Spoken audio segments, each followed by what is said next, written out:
Welcome to the Two Disabled Dudes podcast. We believe life is about how we react.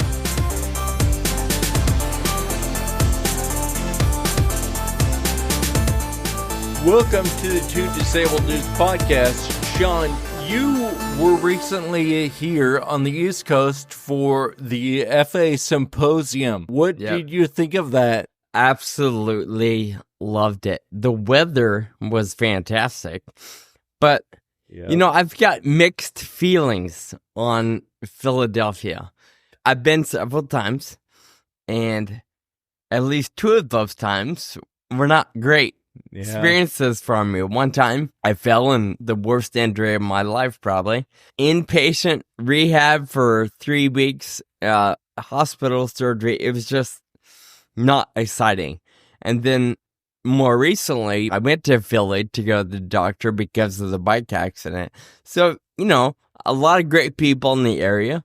I have fun in the area, but it's kind of a catch-22, a double-edged sword maybe for me. But I had a wonderful time. The best part about those symposiums, and you would agree, I'm sure, it's being able to connect with people all over the community throughout. And I was excited to go to Philly because I haven't been in many years. And it's kind of a big one, right? A lot of people in the FA community make that one a priority. I wanted to meet people and shake hands and be around. So it was really cool to meet a lot of people that I've known online, but I've never met in person. So that was my favorite part.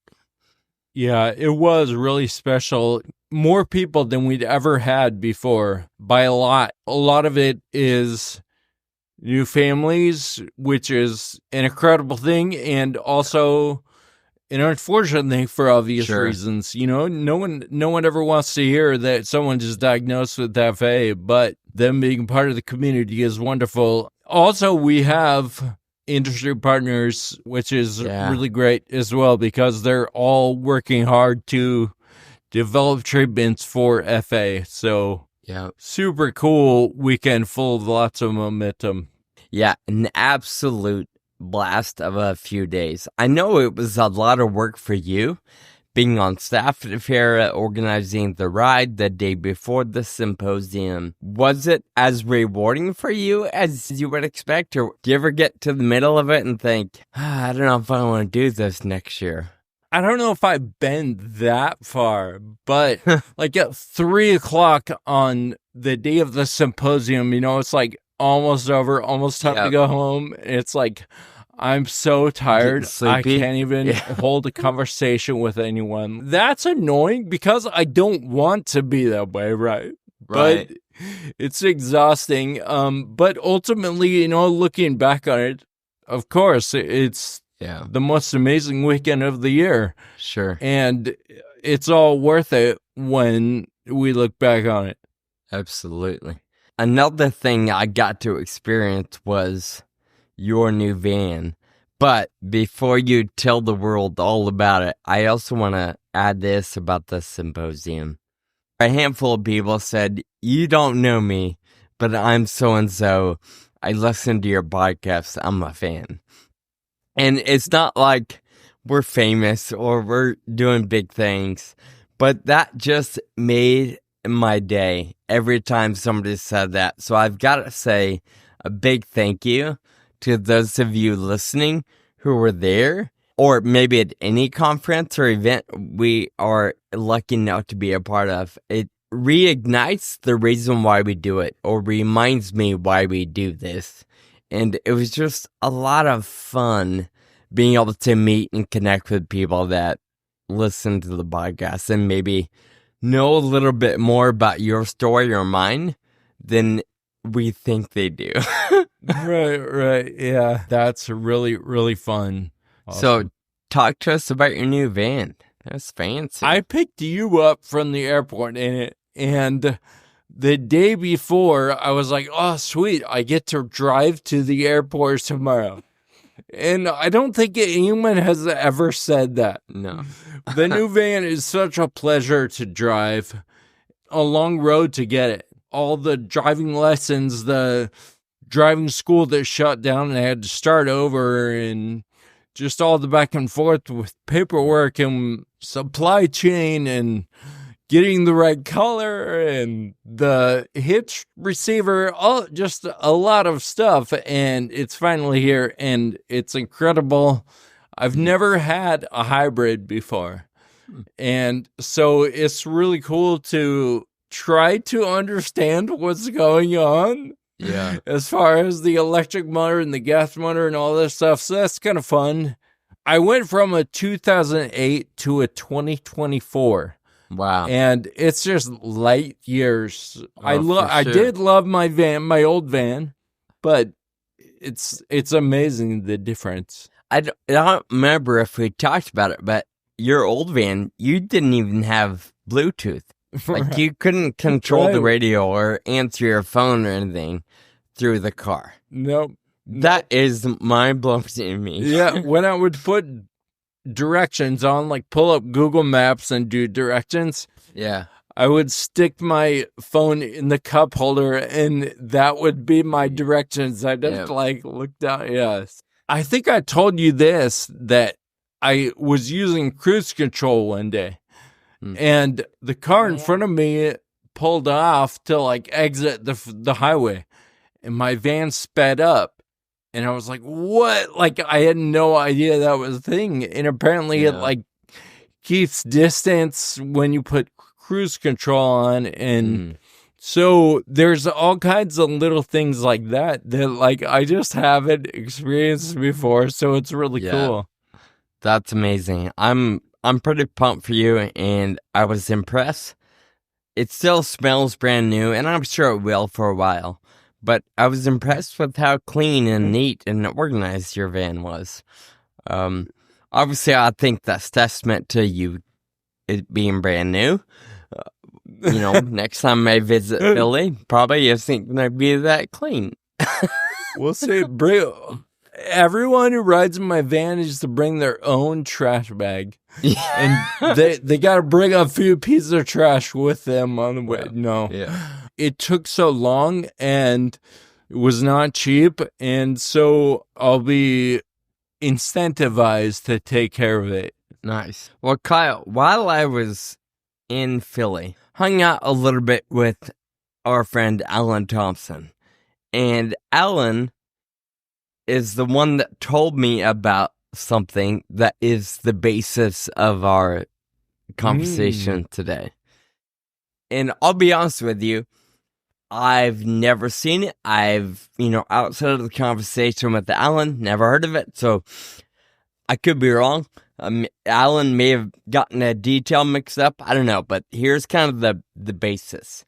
Alan told me that Trevor Noah does this thing, and I believe it's called Ruler for a Day or King of the Day or whatever it may be, but somehow there was a segment on one of his shows where he interviews or he's talking with his guests, and they all kind of argue for a law or a rule they would introduce if they had that kind of power, and why it would make the world a better place or why it would make sense or so on.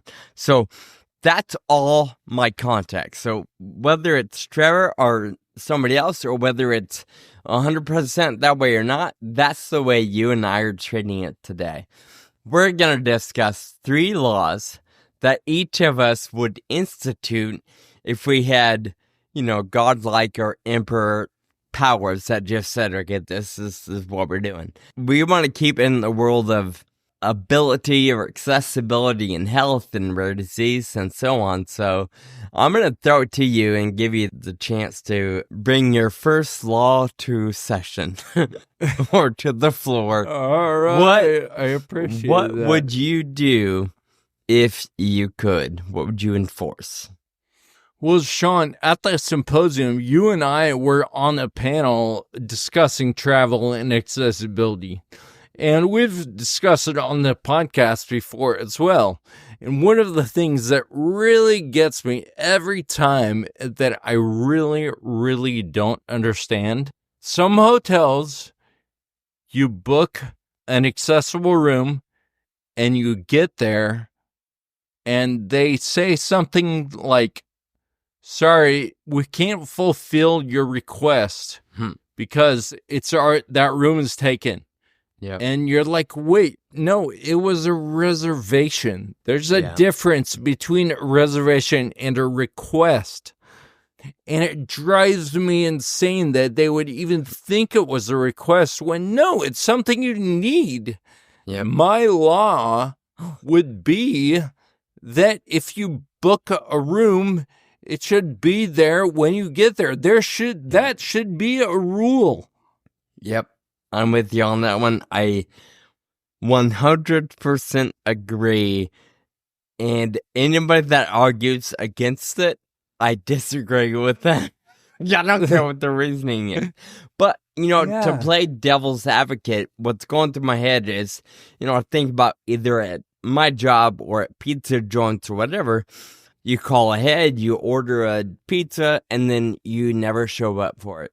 So I get it. There's some lost money. So as you're talking, I'm like, okay, how could we mitigate that? And Kyle, I don't know about you, but I would be totally okay with paying a non-refundable deposit to guarantee an accessible room. Now, I understand there's maybe a risk on my end. The trip might get canceled. But if I reserve an accessible room and the hotel's like, okay, to guarantee this, you have to pay $100 or $50 or $75 or whatever, I would gladly pay that, knowing that and having the confidence that when I get there, they're not going to say, oh, we gave that room to somebody else. Like you said, there should be a penalty or a law. But to meet in the middle, I'd be okay with paying a non-refundable deposit just to guarantee it. I tend to agree with that. I disagree with it on principle, though. Sure. I don't think the weight of that should be on the person who is, making the reservation. Sure. However, I think that is a potential solution because I think I would personally go for that as well. I'm certainly with you, right? Nobody has to pay a deposit to guarantee their king-size room, standard. So I'm with you on the principle of it. But that could be a way around the business losing money if the wheelchair user doesn't show up or whatever. I don't know. Yeah. So what's your first rule that you would instate? So along those lines, I would somehow require hotels, airports, public spaces to build with the accessibility in mind, always, in every corner. Oh, do you mean the ADA? Is that what you mean? No. I mean, not minimums. So, like, if you, it's a bit extreme, but let's say, okay, Hilton, you're building a new hotel, every room has to be accessible. Why not? Do people that don't need accessibility really complain that there are grab bars in their shower? Yeah. Like, is that a nuisance? That's a good point. Or right. Is it annoying that the doors are a little bit wider? Or that maybe there's a little more space between the bed and the dresser, or the bed and their desk? Yeah. Of course, on the flip side, I realize that some accessible rooms take up more square footage. So I understand why a hotel wouldn't do every single room. So, okay, I'll calm down a little bit. But on average, Kyle, at least in the United States, the ADA, the minimums are very small, like 3% of your rooms. So if you have 200 rooms, all you need is 6 minimum to be accessible. I don't know why that number wouldn't be, say, 50% or 40%. Like, that number could be, and I think should be, a little bit bigger. I bet we'd be less likely to run into the, oh, your room's not available argument or story if they had more accessible rooms available. Yeah, we run into that like every single ride because, we have a hotel that people stay at that is the preferred hotel, and we get a block. Yeah. And we get every single accessible room that the hotel has, but sometimes it's full rooms. Mm-hmm. And we know more than 4 people that need an accessible room. Sure. So it always becomes an issue. And like at the Symposium, right? It's an issue. There were people staying in 5, 6 different hotels surrounding the Crown Plaza where it took place because the Crown just didn't have enough rooms. Yeah. It's always an issue at FA events, and I'm sure every single event that involves people with their disability, it's for sure. Yeah, it's crazy. I think about even Starbucks, right? A lot of Starbucks only have one door to go in and out. That's fine. It's not the end of the world. I can manage. But I find it a whole lot easier to get in and out of Starbucks when they have a double door. Even though it's not automatic, even though I still have to pull or push and manually open the door, it's a whole lot easier to get through a double door with my walker and not block the walkway or, not run over people's toes or ankles. Why not every retail center have 2 doors or double door? And I don't know. It's just, to me, I think, okay, I get it. It costs more, but how much more? I don't know. I've never built a door on a Starbucks, but I imagine installing the door, building the frame, I don't know, we'll say $5,000. Okay, so doing a double is going to be $8,000. Like, is that $3,000 really gonna put you out of business 10, 20, 30, 40 years from now? Well, and probably not. Are you missing out on business because you don't have that? Like if there are 2 coffee shops right next to each other and one has a single door, one is a double, you're probably going to go to the double door every time. And I know it sounds like I'm hating on Starbucks. I think everybody knows I love Starbucks, so it's just the example that came to mind. All right, Kyle, next up. Next up is another one that boils my blood almost every time I go to the airport and use the restroom. I go to the bathroom before my flight every time because it's really hard to use the bathroom on the flight. So I go right before my flight. Sometimes time is tight and I need to get in and out, right? Yeah. Well, the accessible stall is occupied. I can, in a pinch, I can use a regular stall, but it's so much easier and quicker if I have the accessible stall. Sure. And so I think it should be illegal, just like it is to park in an ADA spot, in an accessible spot. It should be illegal to use an accessible bathroom stall if you don't need it. I think I agree, but maybe not 100%. Here's my only hesitation. Okay. Like you, wheelchair user or not, we've all had those moments where you have to go, and you have to go right now. Right? Okay. Yeah, of course. Well, able-bodied people have the same dilemma, and if they go into a bathroom and there's no other stall available, but they really need to sit down, like right now, I don't know that I would hold that against them. Maybe because I've been in both positions where it's like, I gotta go right now as a wheelchair user and a able-bodied person. Here's the argument. My argument against that, though. Usually in the airport bathrooms, for example, there's 6 stalls, and only one of them is an accessible stall. Sure. Well, there's 5 choices, and I only have 1. Sure. I don't disagree. I'm just thinking about those extreme situations where, if the other 5 are taken, but I'm about to make a mess, I'm gonna go where I can. There is no accessible stall unless you need it. It's not even there. So you just, okay. It's not a choice at all.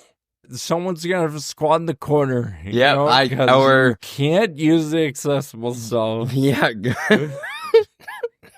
You never know. I mean, some people do what you gotta do.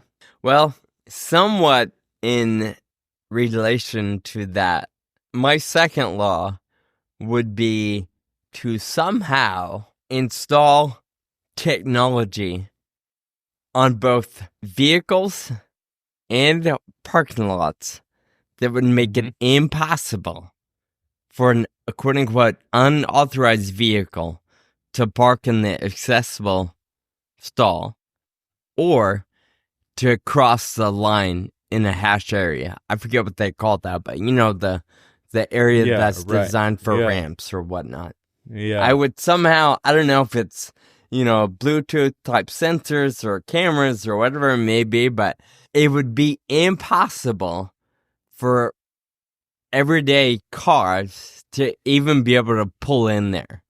That would take some work, but no, what I'm imagining is those one-way spikes at parking garages. If you have an accessible pass, then you have some kind of, you like wave in the front of a little sensor, like it senses it, and those go down. Yeah. You drive it and then they go back up or something, but they're always up, and it would just be so satisfying to go outside and see a car that disobeyed the rule. You know, I just thought of a problem with that. Well, no, technology would be the workaround, right? Because I'm thinking, okay, your van is accessible. You went through a process to make it so. My theory would be somewhere in your van, there's a sensor that would allow you to pull into a ADA spot. Yeah. But what about somebody like me where my car isn't necessarily accessible? I'm still somewhat ambulatory, so I just have a, what do you call it? A hang little tag. placard that hangs, so I can move that between cars, whether I'm with my own car or my mom or friends or family. Like, so how do we make that car that I'm in that day work? And I'm just, as I'm talking, it would be a little like a key fob that somehow just goes with me that makes that car accessible or makes that car able to use those spots.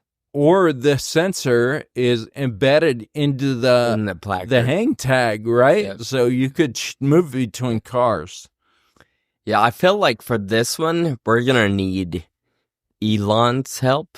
So if anybody has a connection, maybe forward this episode to Mr. Musk.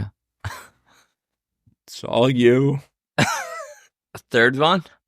My third law that I wouldn't state, you know, when I'm driving with hand controls, sometimes it's hard to get to the blinker in time. Sometimes I'm just not as sensitive with the hand as you might be with your feet, or, you know, it's just different. People get impatient sometimes. When anyone takes driver's training, they should be required to learn to drive with hand controls, just to have the experience, to have the insight about what it is and how it works. And you know what? There's all different kinds of drivers out there, and everyone needs a little room and a little break. I like that. I've never thought about it. What would the harm be in spending 2 or 4 hours behind the wheel of a vehicle with hand controls as you're learning? I would think it wouldn't be hard to implement, except for, you know, it would take a little more time. Yeah, I'm with you. I like it. My third one's completely unrelated to that, but I would somehow reduce the power insurance companies have to deny coverage or assistance or medical procedures or whatever it may be. I think of friends and family in the rare disease space And I'm willing to bet our biggest pain point is the burden of insurance and the burden of expenses and arguing with insurance. Because we all know the first rule for insurance is say no. I deny and see if they put up a fight. I don't know how to fix that. I don't know if there's a third party that doesn't have a dog in the fight, doesn't know the family, but also isn't beholden to the insurance company, kind of an adjuster, but isn't swayed because of political power or PACs or whatever. So somehow we need to take that full authority and just mitigate the insurance's ability to simply say no after you have paid in tens of thousands or hundreds of thousands of dollars to rely on their help in the time of need. Yeah. Gosh, that's a big one. I agree with that. It's probably quite complicated too, but let's use insurance for what it's for helping people get through a tough time, right? It's, Probably the reason why that one is fresh in my mind. We interviewed Shane, Squirmy and Grubs. I saw something on Instagram recently where he got approved for a new drug in the last couple of years. And every single year, he has to go do some assessments to prove he's still disabled. And it just is sadly hilarious to me that somebody in such a position has to take a day and go do blood tests and all these different tests and go to the doctor and quote unquote prove that you're still in the same position with this disease that has no cure. Somehow that needs to go away or needs to be mitigated. Somehow we, as in the world of insurance, needs to do better and can do better. I think we just need to figure out what that looks like. I'm glad I'm not in charge because I don't know how to do it. Yeah. Obviously, Kyle, there would be a lot of work to enforce any of these. And like I said in the beginning, we wanted to stay kind of honed in on accessibility or health or disability stuff. But also I threw it out to you to come with a fourth bonus law, if you will, totally unrelated, or it can be anything. So listeners, we have another one, if it wasn't disability or social security or anything related, what is one law you would just instill in the world because you're a human living in the world at this time? So Kyle, what is your bonus rule?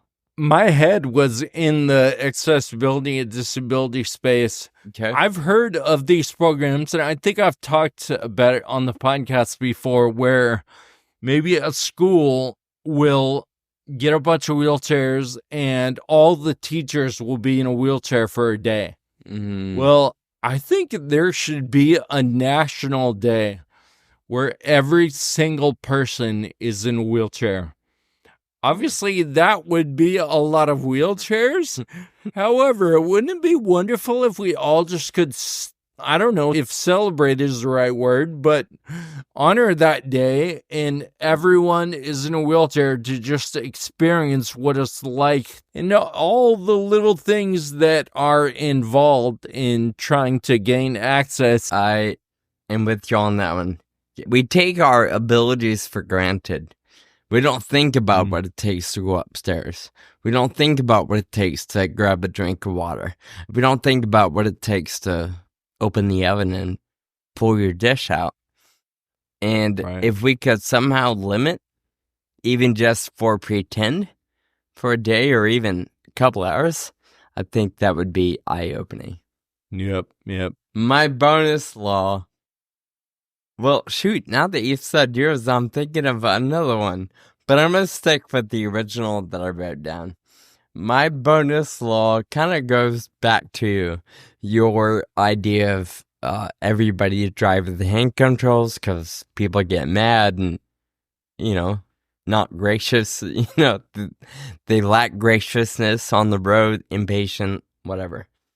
So I would somehow give every citizen the ability to issue an enforceable violation whenever there is some sort of public nuisance or traffic violation. And so kind of like a citizen's arrest type. Yeah, but we all know that's not really enforceable, and it doesn't really happen. So somehow, and it needs to be digital, technology, because even if it is enforceable, even if I could go citizens arrest somebody, I'm not going to do it. I can't, I can't run. I can't really hold somebody without falling over. Gotcha. And if they were really up to no good, I would fear for my life, right? They're going to put up a fight. So I don't know, somehow we'd take a picture of their license plate and submit it, and all of a sudden they get a ticket in the mail and they can't ignore it, right? Or it goes on their credit, or somehow it haunts them forever. I was thinking of the people that park in the fire lane to run in somewhere real quick. People that park in the handicap spots just to run in somewhere real quick. Things like that. And I know there are code enforcement and traffic enforcement that can sometimes or does often catch people and write a ticket. But I think everybody should have that ability. And of course, somehow we'd have to figure out how to make it so it's not just you being mean to people or silly. Somehow it be something you can validate that it truly is against, it was not acceptable to park there or, not stop at a red light or whatever it may be. You know how much money we would generate if we could issue texting and driving violations? Sean, is there an age limit on this? Because I know when I was in high school, I would just use it to either prank my friends or just get back at the people I didn't like, So how do you enforce whether it's really legit or can you use it that way? Yeah, I don't know. That's why it's a bonus law. Somebody has to figure it out. But there would have to be some way to validate that it truly was a violation. So you and I couldn't just do it to punk each other. I don't know how to prove it, but there would have to be some sort of validating factor. I like it. Sean, you mentioned that you thought of another one in the process. What was that all about? Okay, as you were talking about everybody spending time in a car with hand controls as they're learning how to drive, I've always believed this, but I think everybody needs to work in a restaurant at some stage of life. And I think everybody should spend time abroad. Whether that's, 1 month of work in another country, or if it's a semester of study, I think at the very least, everybody should spend, I don't even think a month is enough. A semester. Say 3 months. Yeah. With a purpose. Like you're working or you're studying or you're helping on a farm or you're doing something, volunteer work. It's not just go somewhere on vacation and hang out in a villa on the beach for 2 months. It's go there and contribute to that economy or that way of life. I think both of those expose people to empathy, to another way of life. It just could make all of us better people. So spend time driving with hand controls as you learn. You have to work at a restaurant for 1 summer, and you have to go somewhere abroad for 1 semester. Yep. All those things just to add perspective and widen the viewpoint, right? I think a lot of us are in our own world and we have the blinders on a little bit. And if we can widen that some, then I think that's better for all of us. Yep. Agreed. Well, those are the laws we would institute if we had to do it right now. I think if we had time to think about it and somebody said, hey, in 6 months, you're in charge, you make rules, we might come up with different ones or better ones, but that's what we came up with in the last 2 days. So we would love to hear what you would do. So listeners, send us a note or tag us online, whatever. We would love to hear what you think would make the world a better place if you were in charge and could enforce any law that you wanted to. Kyle, let's wrap it up with our thank you notes. We both believe in the power of gratitude and verbalizing thank yous, so we've come up with thank you notes at the end of every episode. So who's your thank you note going to today? I'm saying thank you to my friend Mark. I recently got a TV. I don't know if you knew that. I might have told you. But anyway, I got a TV and I wanted to mount it on the wall. But obviously, I'm not doing that myself. So Mark came over and mounted my TV on the wall for me using the wall mount that I bought at Costco. Nice. And he also helped me prepare my deck for standing. I have a little deck out front, because the floor of my condo is not on the ground. Yeah. And so I have a little deck and a ramp that comes up to it. Anyway, I have to stand it every once in a while. And Mark helped me prep it for standing, and we're going to get it all done next week. So anyway, thank you, Mark. Yeah, where would we be if it weren't for people pitching in a little bit of help every now and then? Along the same lines, I'm going to say thank you to Chavez. I may have mentioned him in the past, but Chavez is my barber, and I've been seeing Chavez probably 8 or 9 years. I've followed him to different shops, and wherever he goes, if it's in the Sacramento area, that's my new place. Chavez has been so kind with both injuries to bring his stuff to my house and cut my hair in the backyard or on my porch or whatever it may be. So he recently came out to the house before I was driving it again and got my hair done. And then I reached out and I'm like, he's got a full-time job at the state, so he does hair on the side at this point in life. So it's only a couple days a week. But I texted him and I said, hey, can we squeeze in a haircut tomorrow, and what time? And the times that he was suggesting, he was automatically building in drive time because he assumed I needed for him to come to my house again.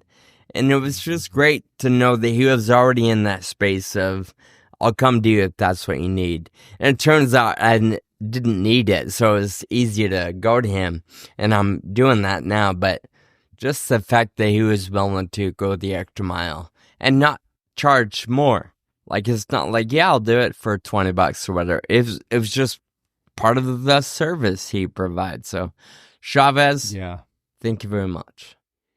Yeah, that's special when they come to your space and do it in your home. We did that one time. My brother's barber came out when I went and visited, and he did my hair and my nephew, my dad, and my brother all at the same time, and it was really fun right there in the kitchen at my parents' house. That's great. All right, Sean, it's been a fun conversation. Thanks so much, and thanks to you, our listener, spent some time with us today. We really appreciate your valuable time. Check out our website, twodisableddudes.com, to find the show notes for this episode. Rate us 5 stars on your favorite podcast app. Until next time, keep living with urgency. Thank you for listening to the Two Disabled Dudes podcast. This show is possible with your support. Visit twodisableddudes.com to stay connected. Find us on Facebook and Instagram. And be sure to subscribe on your favorite podcast player.